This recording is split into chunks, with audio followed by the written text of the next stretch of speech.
Nanef, pourquoi donc as-tu méprisé la parole de l'Éternel en faisant ce qui est mal à ses yeux? Tu as frappé de l'épée Uri, le Hétien, tu as pris sa femme pour en faire ta femme. Et lui, tu l'as tué par l'épée.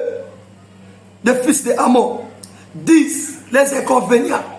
Maintenant, Yoka, Yomutoyo, Oboy Kotosa, Yoka, Yomuto Zamba Pesaki, Okomiko Géré Mabe, Yoka, Yomuto Zaki célibataire, Zamba Pesio, Libala, Yomuto Zaki stérile, Zamba Pesio Mabota, Ozaki chômeur, Zamba Pesio Mosala, Ozaki na Congo, na Luanda, Zamba Memio la France, au Pesio au Congo. Écoutez s'il vous plaît les inconvénients. Maintenant, le Père ne s'éloignera jamais de ta maison. Ça m'a dit David, à partir de l'élo, à Koufa. C'est ça le Père. Ne s'éloignera jamais de ta maison. Ça m'a dit David, à partir de maintenant, liwa nandako na yo. Eko tika ka osuste, eko zaka sumusikate nandako na yo. Parce que tu m'as méprisé. Ça m'a dit Sande Komoko. Yo méprisé Nzambe na ba réaction na yo ozaki de l'autre côté tongo mini pourquoi na katsalo sambo ozaki chômeur célibataire déconsidéré Nzamba valoriser Nzamba yo kimawa a sepelisio okoma mutaba raison ozongela masanga ozongela bisanzo sanzaki. Écoutez ainsi dit l'Éternel. Nzamba ebisi David maintenant épée et qu'on s'éloigne à Kalisouté Nandakonayo. Parce que tu m'as méprisé, parce que tu m'as donné le dos, parce que tu as désobéi à ma parole. Et parce que tu as pris la femme du riz, Nzamba ebisa David, lokola ozui, moi si ya bateau, et cause à la nini, et cause à la, Nzamba pesio mosala, o memi lokuta la kati, Nzamba pesio libala, et kokite, na ebisa ne komoko, est-ce que mobali, ose nandaku, asa vraiment yo. Nazo ebisa ne komoko, Nzamba formule le porte sa voyage. Obakisi veki ndumba la kati. Na bisande komoko nini porti ni Nzamba fongole na yo o asosiango na benda kilo koso na yo. Nzamba ebisi David a bien parti de maintenant kufa ezaka mosikanda konote. Parce que Obomiri et puis décemment tu as pris sa femme na bisande komoko soki pour la David Nzamba siliki pour Abomisi mutu et en plus azui moisine yana tout seralelo nini o Nzamba zo regretté nini ozo pousser Nzambe o sibi les inconvénients parce que tu as tué Uri, tu as pris sa femme Koufa et koza su musikanda konote. Et ce qui va être les inconvénients.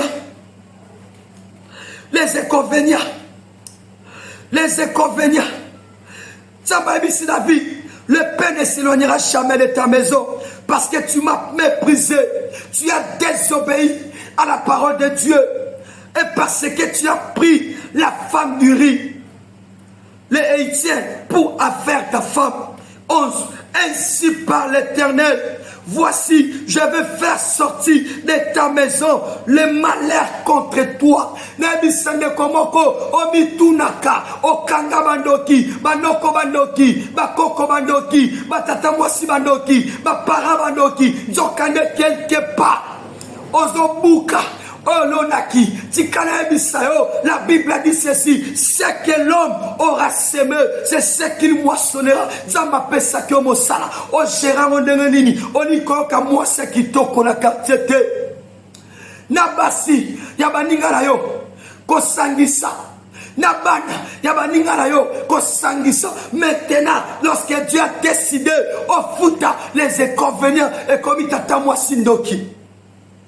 Et comme maman doki, maman zandoki te, tata zandoki te, koko zandoki te, c'est ça les inconvénients, c'est ça les avantages. Au monde kaka, Bentere asa mwasi kitoko omoneka bentere otiasa mobali kitoko asa olinganga bayebisa bien kasa mobali ya batu bayebisa bien asa marié yobite mobali ya mutu asalaka te otie voici maintenant oza kosibi les inconvénients qui t'habitent. Ton père t'a maudit. Nana ebiso ke maman na la kelo mabe. Nana ebiso koko. Nana ebiso noko. Yomoko. Ozando ki afina yo. Tamba ebisi David. Oza ke lokote. Gatsambe na bolingo na ngana mawa nanga. Na saliongolu. Na pusio pembe nanga. Na élevé yo. Mais t'as la siko yo mouton tsamba élevé. T'as la comportement. T'as la conduite. Oza ki na Congo. Oza ki na Luanda. Même encore prédicateur, même encore sert à Christ, même encore protocole, même encore servant de l'Éternel, bando kenda poto. Les inconvénients. Au komituna, n'a osa documenté, osa documenté pendant que le cœur de notre Dieu est brisé, pendant que personne Nzambe au Congo, pendant que le Seigneur se lamente. Nzamba pesa au visa, na sangolu na ye. Zamba pesa o libala na sangolu na yo mais tala comportement no mwasi na libala nzamba pesa nyoso fata du respect zamba pesa o mwasi mais tala comportement na bisane komoko ce que l'homme aura semé c'est ce qu'il moissonnera. Zamba zo talisa David les inconvénients comme tu as désobéi à ma parole. Voici l'inconvénient nanda konayo Koufe kota. Nanda konayo. Koufe kokota. Esuki wanate. Tchamba ebisi David. Ainsi par l'Éternel. Voici je vais faire sortir de ta maison le malheur. Tara okotisa. Malheur. Na tuna ndeko moko. Oluka bandoki pourquoi na vie na yo. Oluko yeba. Makambo ezoko melanga. E uti wapi. Kakabo esibitima. Mosale kufinga.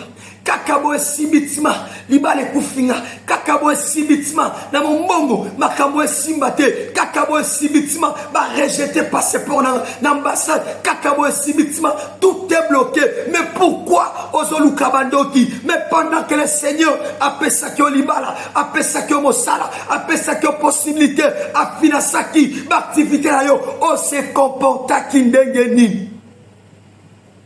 Tchamba ebisi David abina ndako na yo malheur ekokota omoni origine ya malheur koluka bandoki te eza no côté tata mwasi te eza comportement na yo je parle des inconvénients. David ne savait pas qu'il y aura des inconvénients. Qu'il y aura des inconvénients, mais pendant que on commence à subir les inconvénients, on commence à commander qui par-ci par-là. Donc, c'est toi. Zamba pesa au gérant de Neni. Zamba salongolu. Na famille na bino, c'est la seule personne. On zamba bimisa. On kenda poto. Zamba salongolu. On soit document na pété. Zamba salongolu. Na ajamuke obala. Mais et après, on s'est comporté en Neni. Et après, ça m'a fait ça comme au sala. On s'est comporté en Neni. On lit comme on a moi ça qui te connaît quand c'était. On lit comme on a moi ça peut mettre. Moi sinon comment est connu quoi. Zamba peso ma casse. Ok musala. Même bon on va photo. Même banana yo propre. Bon ça m'a bon à minerval. On préféré baba. Ma boîte de nuit, tant on zamba kangi, tant on zamba lola, à permettre malheur kota na vinayo, au comment lukabandoki, aux andoki à vinayo. Zamba bisi David, comme tu as fait ça, zamba bi kufa, et kokota, nanda konayo, abi malheur, et kokota, na katanda konayo, wala zamba zoloba, kufe kokota. Je vais faire sortir de ta maison le malheur contre toi et je vais prendre sous tes yeux tes propres femmes pour les donner à un autre. Nakozwa na miso na yo basino nyoso nakopesa bango mibali mususu. Pourquoi? Parce que tu as désobéi à ma parole. qui couchera avec elle à la vie de soleil, Abinako Salango, en plein air, na 12. Car tu as agi en secret, et moi je ferai cela en présence de tout Israël à la face du soleil. Zambabi, yo salakango na kuku, yo salakango na kobombana, menga zambe na salango devant tout Israël. Na bisande komoko, pendant que on est qu'on trompe moi sinayo, et ça qui en coucou. Pendant que on a trompé au bandayo, et ça qui a coucou. Pendant que on a koiba na katsamo sala, et ça qui a coucou. Pendant que on a kobima na mobali batu, et ça qui a coucou. Pendant que on a kobima na mwasi batu, et ça qui a coucou. Mais tsamba zoloba yo sala kango yakobatama, mais nganzambe na kosalango en public yakomona. Mwasi ya papa Pedro Yohana na mobali mususu. Moi si, ton mobali, ya maman na biso Francis, yewana, na mobali mususu, mobali, ya maman na biso Claudia, yewana, na mususu. Pourquoi? Parce que tu as désobéi à ma parole. Les inconvénients. Na doa émission que, makambo ezo komelo, souks na moza kafani. Na doa émission que, makambo ezo komelo libala. Souk c'est sa famille. On commence à se plaindre. On y a un mobile. On commence à se plaindre. On y a un mobile. Atako. Basala Kindumba. Na lembi. Na tuna kamutuna. Yaya. On me m'a vu dans des génies. Est-ce que c'est civilité? Est-ce que ce ne sont pas des inconvénients? Est-ce que ça on l'a quitté? On commence à passer. Dengue. Muninga okakapasi tamba okonseyo ya tsanase asa mobali ya batu opesa réponse ni mobali ya mutu asa la kate pendant que ba okonseyo ya kolongola semite za mabe kolongola semite bota opesa réponse ni lelo so lukabana eza inconvénient mais comme il attend ozo lukabana okomo lukabana ndoki. Pendant que va conseiller, qu'on s'ala likamote, qu'on s'en sabote, zana respect, batte la libala. On peut sa réponse ni. Na moi c'est qui toko. Ako sanga boete, mi bali base belé, mais lelo depuis akenda, o tikala omoko, ça fait combien d'années? Osa célibataire. O lukalo nzamba peso, mobile. Est-ce que par hasard, et ça va inconvénient? Ça va si ta fille n'a soit qui est meilleur. Osa qui de l'autre côté, osa qui même pas na combo. Na samba, menga zambe. Na moni yo na ngolu. Na pesio valeur. Na combat contre Goliath. Na commission mokondi. Na rejeté. Oasalaki, roi d'Israël. Na pesio na konaye na Israël. Na pesio na konaye na Jide na J. Na pesio basinaye. Na pesio momengo. Sote koka kite na linga na bakisa. Mais pourquoi tu as fait cela?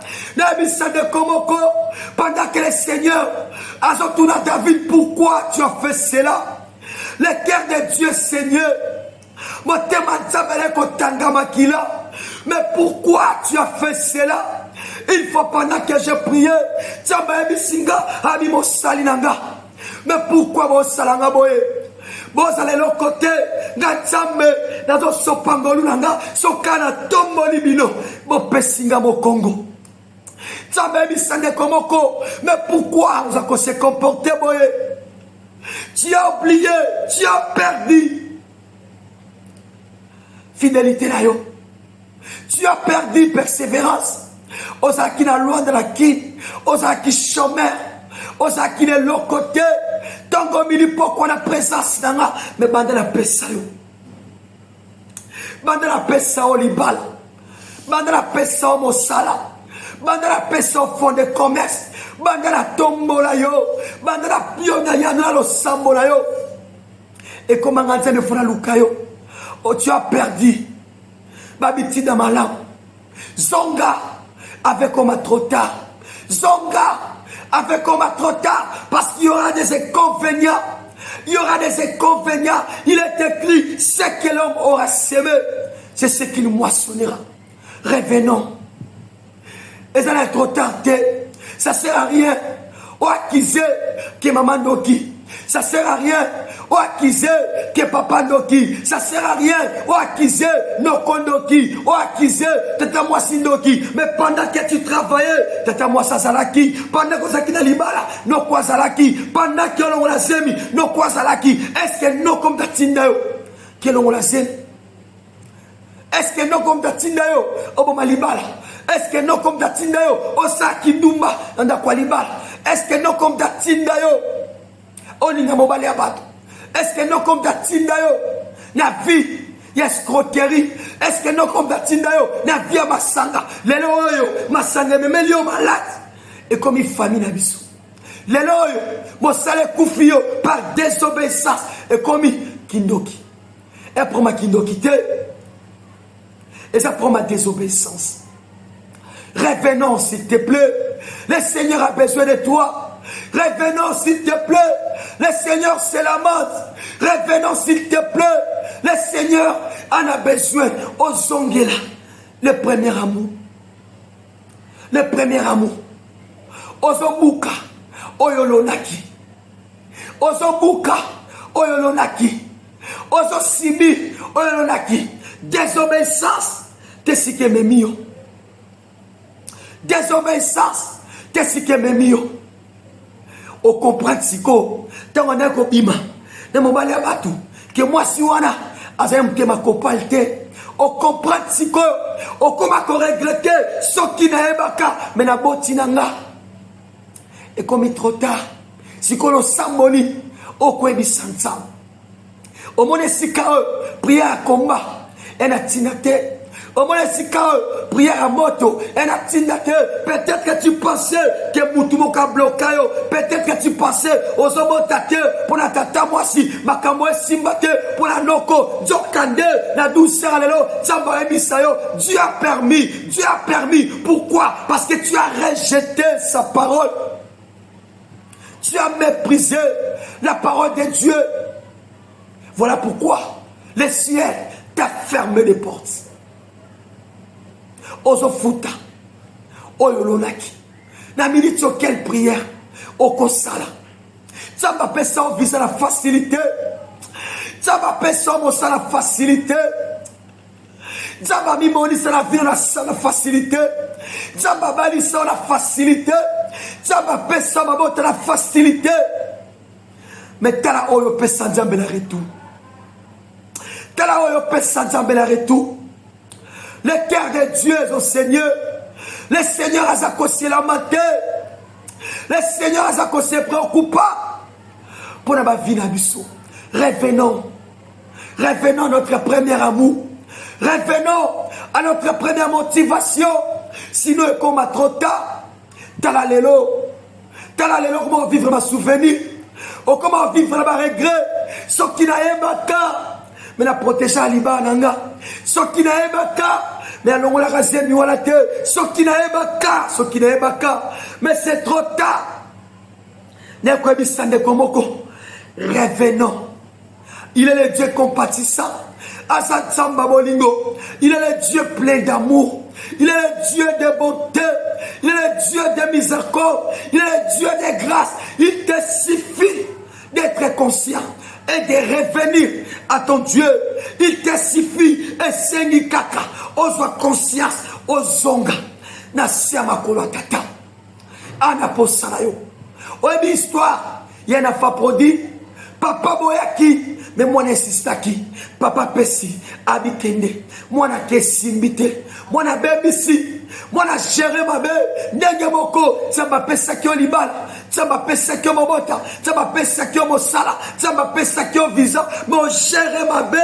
Voilà pourquoi les lots. On souffri. Maintenant on garantit yo. Et ça trop tardé. Un enfant prodigue. Il s'est dit. Amilobeli moko. Ami chez mon père. Il y a des serviteurs. Obazolia, bazomela, nazongata patata, nazalata mwana musala. Il est temps de prendre conscience que je dois revenir à mon Dieu. Il est temps de prendre conscience que je dois revenir à mon Seigneur. Il est temps de prendre conscience. Il faut la songa. Et pas mon kelinanga. Il faut la songa. Et pas tatananga. Mon père a besoin de moi. Mon père a besoin de moi. Ce n'est pas pour rien. Il a été crucifié à la croix de Golgotha. Il a besoin de moi. Il m'a aimé avant que je le connaisse. Alinga Kinga, Yambona Yebaye. Le Seigneur a besoin de toi. Revenons dans sa présence. Revenons dans sa makolonaye. Revenons dans sa présence. Il est notre Père, un Père plein d'amour. Le Seigneur a besoin de toi. Ozela yo, ozonga, le quoi elle a produit. Azozonga, na makanisi, na komata mwana mosala, alors que son père le cherchait, na bisande komoko, c'est depuis tout ce temps, l'Éternel ton Dieu a fongola maboko. Pour la cause de la yo, ozale bien fini. Que Dieu vous bénisse. Et si qu'on soit